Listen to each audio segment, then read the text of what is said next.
Greeting students, we are here for the third session and the continuation of the chapter Human Reproduction. Today we are going to see fertilization and implantation in the uterus. Now, we all know what is fertilization. It is the process of fusion of male gamete, sperm, with the female gamete, ovum. During copulation, copulation is the scientific term used, and we all have discussed this before. So during copulation, semen is released through the penis into the vagina. This process is called as inseminization. After inseminization, sperm swims through cervix and enter into uterus and reach the ampullary isthmic junction. I hope we all remember the diagram of female reproductive system. In the fallopian tube, the junction where ampulla and isthmic is there. Ampulla is the wider area of the fallopian tube. So that is where the fertilization happens. Now, fertilization occurs only if, please keep in mind, only if ovum and sperm are transported simultaneously. This means that all copulation will not lead to fertilization and pregnancy. Okay. Next thing, what we have to remember is as soon as sperm contacts with zona pellucida. Do you remember zona pellucida?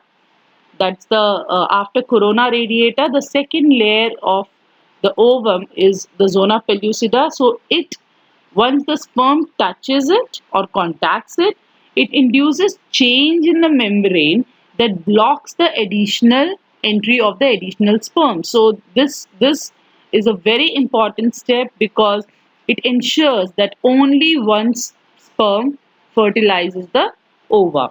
And in this fertilization, the acrosome, which is at the head of the sperm, this helps in digesting the zona pellucida. So acrosome releases the enzyme which digests or which dissolves the zona pellucida and the plasma membrane of the ovum, and the sperm enters inside the cytoplasm of the ovum.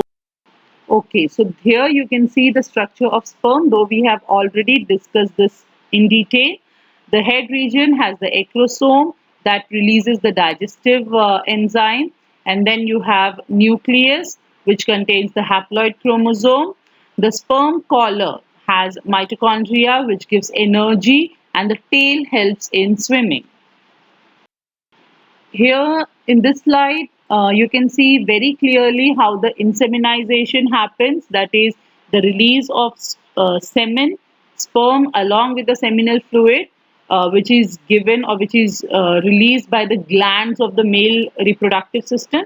So everything enters inside the vagina. So that is where the inseminization happens. You can see how the sperm is moving in the isthmus and then at the ampullary junction, and there you can also see the egg getting released from the ovary. Sperm is surrounding the egg, head of the sperm is moving in a new membrane. See, once the acrosome touches or digests the zona pellucida and the plasma membrane, it touches the zona pellucida. At that time only a special membrane is formed, or there is a change in the structure of the membrane as such, which doesn't allow any other entry of the sperm. No other sperm can enter, so only one. Another thing what you have to keep in mind is the tail never enters. It's only the head part that enters. So only the haploid chromosome which is there in the nucleus, that is the one which enters into the cytoplasm of the. So at the same time, in the secondary oocyte, you remember primary oocyte, and then it gets converted into secondary oocyte with the first polar body, and then the secondary oocyte enters into meiotic division but cannot complete it. It's at the metaphase. If you remember the last session, what we have talked about. So now the ovum or the ootid is also completing its meiotic division. So both the things are happening simultaneously. Sperm is moving in, ova is released, and the ova is continuing to do its meiotic division, and thus it forms ooted and the second polar body. Okay, this ooted, now the nucleus of the sperm and the nucleus of the ovum or the ooted is getting fused, and that is when the zygote forms. Now you can see in this diagram very clearly that both the things are happening. The second division, that is the polar body, and the ooted or the meiotic division is getting completed. At the same time, you can see from the zona pellucida, the sperms are moving in, and the ecrosome is releasing the enzyme which is digesting the zona pellucida membrane and moving the side. A nucleus, again in detail or little enlarged view of how the ecrosome is releasing the enzyme and the movement. Okay, here what happens? See, now the fertilization is done. So fertilization, where it happened? It happened in the ampulla and isthmus, the ampulla you can say.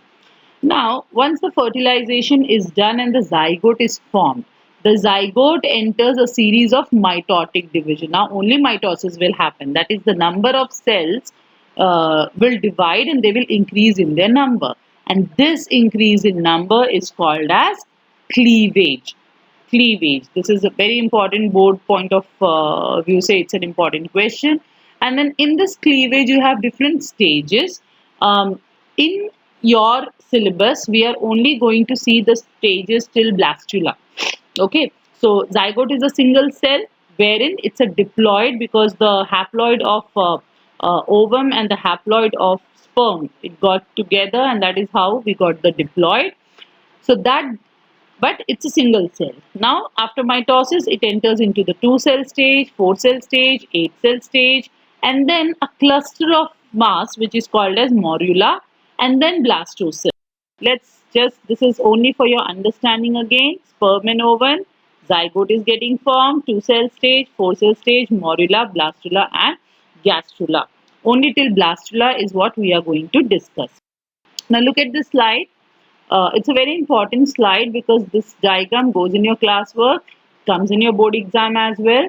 So you can see day 1 they are showing you the zygote. Okay, see, it will take 5 days for the fertilized zygote to move through the whole of the fallopian tube and reach uterine wall for implantation. Now what happens in this 5 days is this. So day 1 you have zygote, day 2 you can see the zygote has divided into 2, then 4, then 8, and then day 3 you have masses of cell, that is morula. Morula diagram also comes in board examination, and then most importantly is the blastocyst stage. Now blastocyst stage is the stage where your implantation happens. The diagram is very important. The first layer you can see is the trophoblast. There is a fluid filled cavity, and there is this inner cell mass. Now if you remember, the inner cell mass is the one which is going to convert into the embryo. The fluid filled cavity will be converting into amniotic sac, amniotic fluid. You remember, inside the mother's womb, the baby is inside a bag-like structure which is surrounded by a fluid-like thing. So that is what is the fluid cavity, and the layer, that is the tropho. Now you can see in this diagram very clearly that how both the things are happening. The second division, that is the polar body, and the ooted or side. A nucleus, again in detail or little enlarged view of how the ecrosome is releasing. Now here, the cell of the blastocyst, as I told you, very important. You have 2 layers. You have one as the trophoblast, that is the outer layer, and then you have inner cell mass. Trophoblast is the one that gets attached to the uterine endometrium. Okay, it gets attached to the uterine endometrium, and this process of attachment is what is called as implantation. Once implantation happens, means the woman is pregnant, and during this time many hormones also play their action, which we are going to discuss later. If you see the inner cell mass, it starts getting differentiated to form the embryo.